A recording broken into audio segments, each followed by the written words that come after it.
La méthode Musashi, le guide complet pour maîtriser sa colère. Introduction. Le paradoxe du samouraï. Il y a 400 ans, dans le Japon féodal, un jeune homme nommé Miyamoto Musashi allait révolutionner l'art du combat, non pas par sa force physique, mais par sa maîtrise psychologique. Ce qui rend son histoire fascinante, c'est qu'il semblait briser toutes les règles. Alors que les autres samouraïs s'entraînaient avec des armes perfectionnées, lui se présentait parfois avec un simple bâton. Là où ses adversaires s'épuisaient dans des combats interminables, lui terminait souvent ses duels en un seul mouvement décisif. Mais son secret le plus précieux ne concernait pas la technique d'épée. C'était sa capacité à rester parfaitement calme dans les situations où n'importe qui aurait perdu le contrôle. Imaginez, 60 duels à mort, 60 victoires, aucune défaite. Pas parce qu'il était invincible, mais parce qu'il avait compris quelque chose de fondamental sur la nature humaine que la science moderne commence seulement à valider. Chapitre 1. Le mythe de la gestion de la colère. La plupart des approches contemporaines de la gestion de la colère souffrent d'un défaut fondamental. Elles interviennent trop tard. On nous enseigne des techniques pour se calmer une fois que la colère a déjà pris le contrôle. C'est comme apprendre à éteindre un incendie après que toute la maison est brûlée. Prenons l'exemple classique du compte jusqu'à 10. En théorie, cela semble logique. En pratique, lorsque vous êtes vraiment en colère, votre cortex préfrontal, la partie rationnelle de votre cerveau, est déjà partiellement désactivée. C'est physiologique. Le flux sanguin se détourne vers les centres émotionnels plus primitifs. Essayer de raisonner une personne en pleine colère, c'est comme essayer d'éteindre un feu d'essence avec de l'eau. Cela peut parfois empirer les choses. Musashi, lui, avait compris qu'il fallait intervenir bien plus tôt dans le processus. Son approche ne consistait pas à supprimer ou combattre la colère, mais à la reconnaître à un stade si précoce qu'elle pouvait être canalisée avant même de devenir consciente. Chapitre 2. Les 7 secondes décisives. Les neurosciences modernes ont fait une découverte fascinante. Les signes physiologiques de la colère apparaissent en moyenne 7 secondes avant que nous en prenions conscience. 7 secondes qui font toute la différence entre maîtrise et perte de contrôle. Voici ce qui se passe concrètement dans votre corps pendant ces 7 secondes magiques. Votre rythme cardiaque s'accélère, sans raison apparente. Vos muscles se tendent, particulièrement au niveau de la mâchoire et des épaules. Votre respiration devient plus superficielle. Votre champ de vision se rétrécit légèrement, effet tunnel. La température de votre peau augmente, surtout au visage. Musashi entraînait ses disciples à détecter ces signaux infimes. Dans son traité, le livre des 5 anneaux, il parle de l'œil qui voit l'invisible. Cette capacité à percevoir les changements internes avant qu'ils ne deviennent incontrôlables. Un exercice qu'il recommandait, après chaque interaction sociale, prendre quelques instants pour scanner mentalement son état corporel. Avez-vous ressenti une tension particulière? Un changement de respiration? Avec le temps, cette pratique développe une sensibilité extraordinaire aux premiers signes de perturbation émotionnelle. Chapitre 3. L'art de la distanciation émotionnelle. La deuxième étape du système Musashi est peut-être la plus contre-intuitive.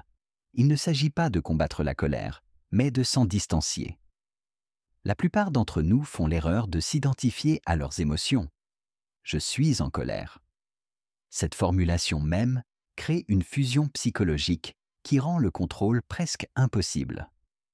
Musashi enseignait à ses élèves une reformulation subtile mais puissante. Je remarque qu'une sensation de colère est présente. Cette légère distance cognitive fait toute la différence. Des études en imagerie cérébrale ont montré que cette simple reformulation réduit l'activité de l'amygdale, centre de la peur et de la colère, augmente l'activité du cortex préfrontal, raisonnement, active le cortex singulaire antérieur, régulation émotionnelle. Un exemple concret tiré des archives historiques. Lors d'un duel célèbre contre le maître d'armes Aoki Jubei, Musashi subit une série d'insultes visant son apparence négligée et ses origines modestes. Alors que les spectateurs s'attendaient à ce qu'il réagisse avec violence, il resta parfaitement calme. Plus tard, il expliqua à ses disciples: « Les mots étaient comme des feuilles emportées par le vent. Je les ai vues passer, mais elles ne m'ont pas touché. » Chapitre 4. La respiration tactique du samouraï. La troisième composante du système Musashi est une technique de respiration spécifique qu'il appelait le souffle de la terre. Contrairement aux exercices de respiration modernes, souvent trop génériques, sa méthode était précisément calibrée pour les situations de haute tension. Voici sa séquence exacte, reconstituée à partir des enseignements de ses derniers disciples. Inspiration nasale profonde, 4 secondes, en imaginant que l'air remplit d'abord le bas du ventre. Rétention brève, 1 seconde, comme un arc qui se tend. Expiration buccale lente, 6 secondes, avec une légère contraction des abdominaux. Pause vide, 2 secondes. Moment de non-souffle. Pourquoi cette séquence particulière? L'expiration prolongée active spécifiquement le nerf vague, déclenchant la réponse parasympathique de relaxation. La pause finale crée un espace de neutralité psychologique. Musashi insistait sur le fait qu'il fallait pratiquer cette respiration quotidiennement, même en l'absence de stress, pour qu'elle devienne un réflexe en situation de crise. Un récit historique illustre son efficacité. Lors du fameux combat contre les 70 hommes du clan Yoshioka, Musashi aurait maintenu ce rythme respiratoire tout au long de l'affrontement, alors que ses adversaires, épuisés et hyperventilants, perdaient progressivement leur lucidité. Chapitre 5. La transformation stratégique de l'énergie. Le quatrième et dernier pilier de la méthode Musashi est le plus subtil. Il ne s'agit pas d'éliminer l'énergie de la colère, mais de la transformer en atout stratégique.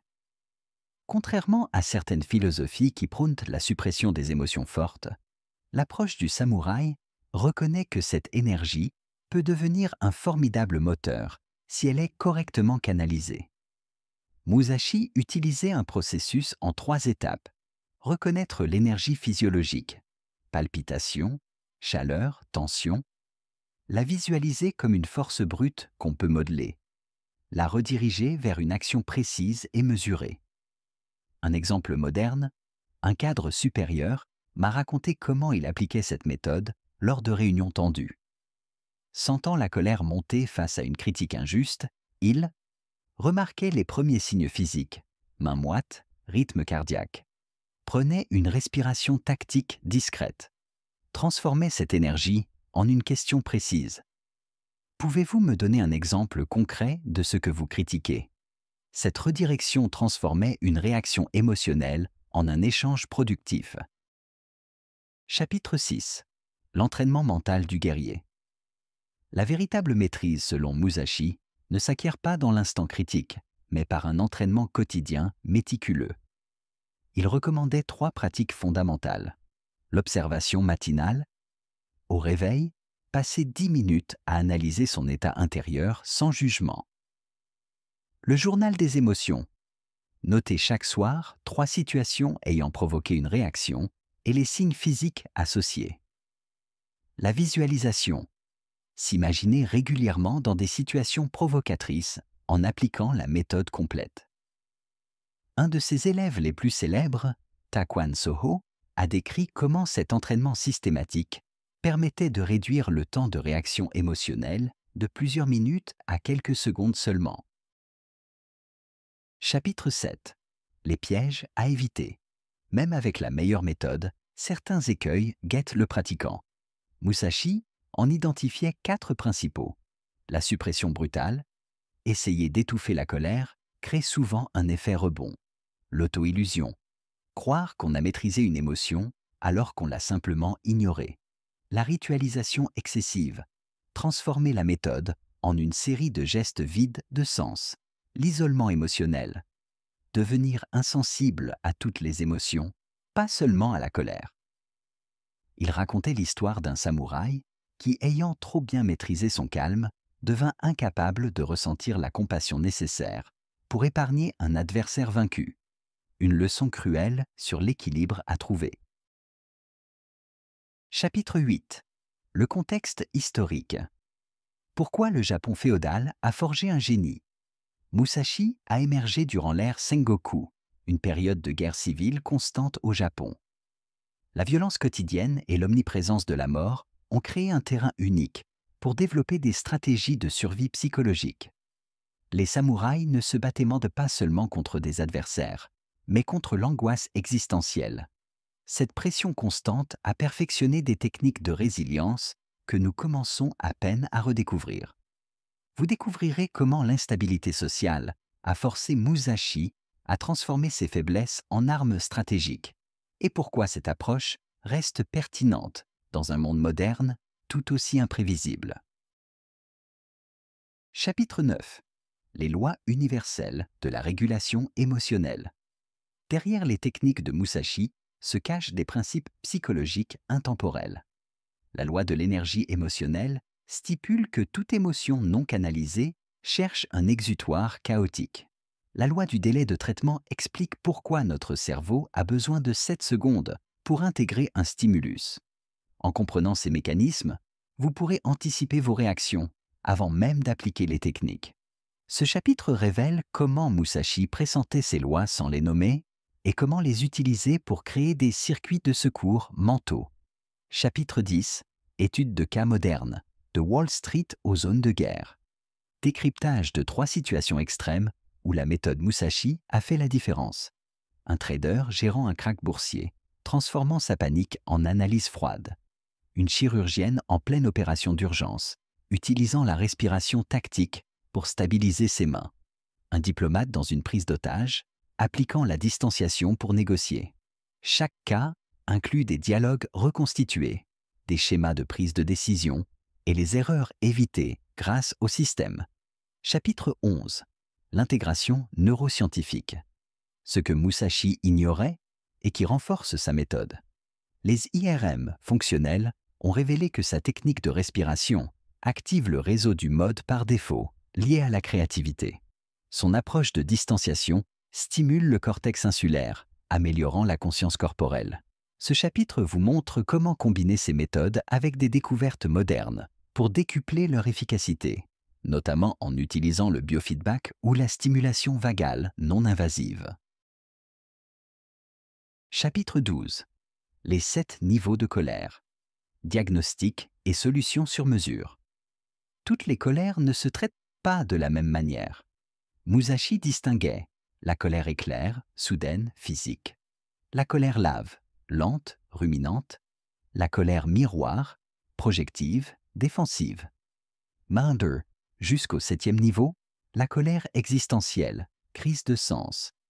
Pour chaque type, une adaptation spécifique de la méthode. Durée de respiration ajustée, focalisation corporelle différente, questions stratégiques clés. Des tests d'auto-évaluation permettent d'identifier son profil dominant. Chapitre 13. L'entraînement paradoxal, provocation contrôlée. Les disciples de Musashi subissaient des épreuves délibérément frustrantes. Attendre des heures sous la pluie, se faire insulter pendant des méditations. Cette exposition graduée renforçait leur seuil de tolérance. Ce chapitre propose un programme en 21 jours, avec des défis progressifs. X.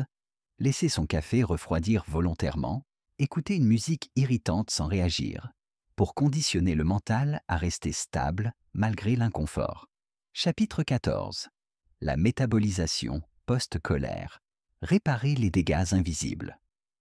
Même contrôlée, la colère laisse des traces physiologiques, cortisol élevé, tension musculaire résiduelle.